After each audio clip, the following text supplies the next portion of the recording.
Hey everyone, meteorologist Joe Martucci here from a August like Mays Landing. We are outside of the clerk's office and the surrogate's office for Atlantic County.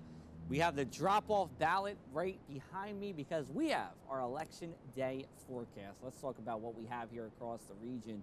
We'll get you into our hour-by-hour forecast for election day. Let's show you what's going on. There's a couple of our voting machines, and whether you're dropping off your ballot or you're walking in with the sample ballot, hold onto that ballot tight.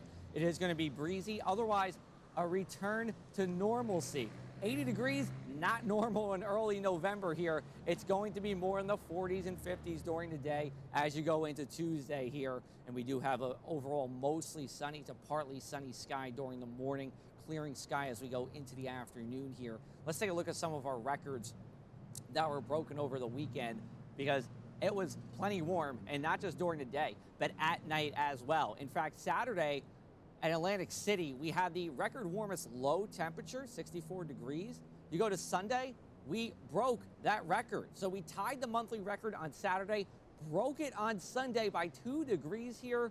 That was our warmest night you would have for November, December, January, February, March, and up through the 25th of April. We have record highs today here across the area. We have been in the 70s, upper 70s, even a few spots getting into the low 80s today. So we did break daily records in Atlantic City, where we actually did that a little after 9 a.m.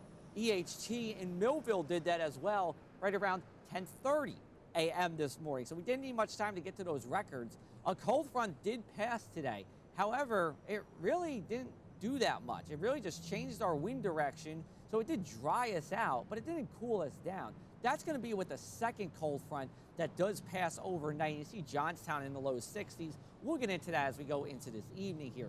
So winds coming from the north and west as we go into this evening. It's a clear sky. As we go into Tuesday morning, some cloud cover around, but notice those winds picking up. 20 to 25 miles an hour sustained along the shore, around 10 miles an hour inland here. So especially if you're east of the Parkway, hold on to that ballot tight when you're going to drop off your ballot, or if you're going to mail your, if you're coming in to vote, hold that sample ballot tight as well. We go into Tuesday. It's a blustery day, but it's a dry day, and for the most part, it's clear as we go into the evening. But then some clouds work in as we go into Wednesday here, as we continue that onshore flow. For tonight, we'll see temperatures in the mid 40s here. Remember, we were 80 degrees today, a 35-degree tumble in our temperatures. Then, election morning, we have a lunar eclipse to talk about here. It's the full beaver moon. What's going to happen is the moon's orbit actually goes in such a way that it goes behind the Earth. So only red light remains when the sun is going through the Earth, and then you have that shadow on the back side of the Earth. So as it comes around, again, remember, only red light remains, and that's why you see that reddish tint on that lunar eclipse here. This is going to be our last lunar eclipse until 2025. So how can you see it? Well, if you get up at 4 a.m., you'll start to see it at about 4:09 a.m. The total eclipse begins at 5:16 a.m. here, and then it pretty much goes until that moon sets below the horizon, which is going to be about 6:32 a.m. And by then, we start to get light anyway. So you got a good, we'll say, 2 hours of viewing the eclipse, and then about a good hour of seeing that eclipse in totality here. If you have photos, send them my way at AC Press Martucci or anywhere on social media below the video of me here. For Tuesday, high temperatures, again, only around 60 degrees. I say only, but it's still seasonable for this time of the year. Tuesday night, we're going to be in the low to mid 40s here. It's a clear sky. We do have a little bit of a wind kicking up at the coast, continuing into Tuesday night. And then as we go into the middle part of the week, we continue with that onshore flow. And with the full moon on election day and the onshore flow, we are talking about minor stage coastal flooding with the Wednesday and Thursday high tides.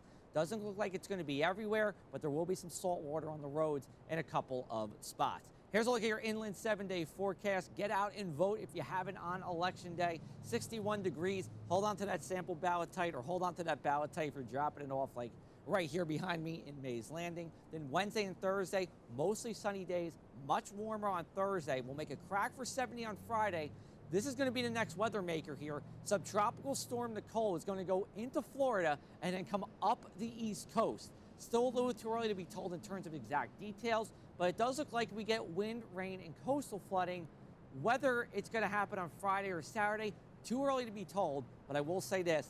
both Friday and Saturday, they both don't look to be washouts. One day could be a washout, but both days don't look to be a washout. So soak up the sunshine in this warm air as much as you can here.